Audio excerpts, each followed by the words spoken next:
Hi, I want to welcome you to JCF Scientific Futures Incorporated for 11/29/2016. U.S. stocks edged higher on health economic data. NASDAQ touches record. November 29th, 2016. And U.S. stocks closed higher on Tuesday with the NASDAQ touching a record high, but the market failed to make much headway as oil futures slumped ahead of a key meeting of major crude producers. The NASDAQ Composite Index was up 0.21, advanced 1111 points or 0.2% to close at 5,379.92 after touching an intraday trading high of 5,403.86 earlier. Today is all about the upwardly revised GDP and shocking high consumer confidence number. Housing price hit record levels in September, reaching their highest level since 2006 and bringing to a close the worst stretch for the housing market since the Great Depression. The second reading of gross domestic product showed the economy grew at a faster pace in over 2 years in the third quarter, while a measure of consumer confidence soared in November to pre-recession levels. The S&P 500 was up 0.13, which added 2.94 points or 1% to end at 2,204.66, with healthcare and real estate shares leading the way.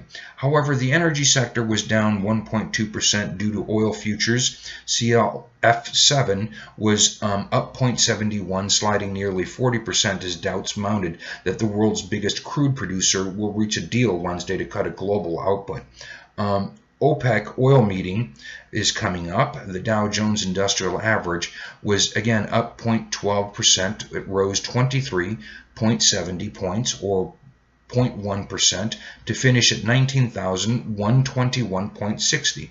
Shares of oil giant Chevron Corp, CVX, was down 1.05, and ExxonMobil Corp, Exxon, negative 0.66, were among the Blue Chips Index worst performers. We are not surprised by the direction of the market, but certainly the magnitude of the rally, said Eric Weigand, senior portfolio manager at the Private Client Reserve U.S. Bank.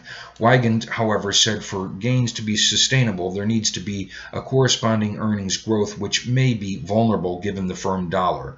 The ICE dollar 4% since the U.S. presidential election, while 10-year Treasury yields hit 2.2%, highest level since 2003, as investors bet on stimulus-driven growth and higher inflation under the new administration and the Republican-controlled House. Again, that was 10-year Treasury yields hit 2.32%. He expects investors to be more cautious over the next few weeks on a plethora of economic data releases and referendums in Italy and election in Austria, as well as central bank meetings. The Italian referendum on Sunday is seen as one of the biggest political risks, with the potential to destabilize European markets, while the ballot is on proposed constitutional referendum. It has generally been seen in the confidence in Prime Minister Matteo Renzi, with the risk that victory for no will lead to his resignation and dissolution of the Italian government. Italian bank shares dived on fears about a potential referendum defeat. European stocks were up 0.33. They were mixed, while Asian markets closed mostly weaker. Gold futures were up settled lower. The dollar index, the DXY, was up 0.08%. It slid 0.4%. Stocks to watch are Tiffany & Company, TIF, at 3.15%, rallied 3.2%, as the high-end jeweler posted quarterly results that topped expectations. Shoe Carnival Inc.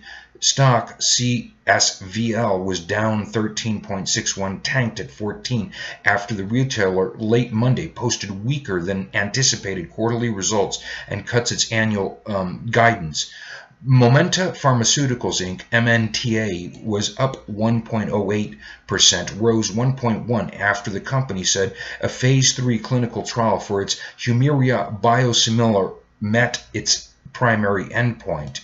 And Jill Stein's election recount efforts could play out. Green Party candidate Jill Stein is looking to force recounts of presidential votes in 3 key battleground states: Wisconsin, Michigan, and Pennsylvania are all going to be recounted, and she's suing right now to see that that happens. And there you have the market wrap-up for Scientific Futures Incorporated, 11/29/2016. Thank you.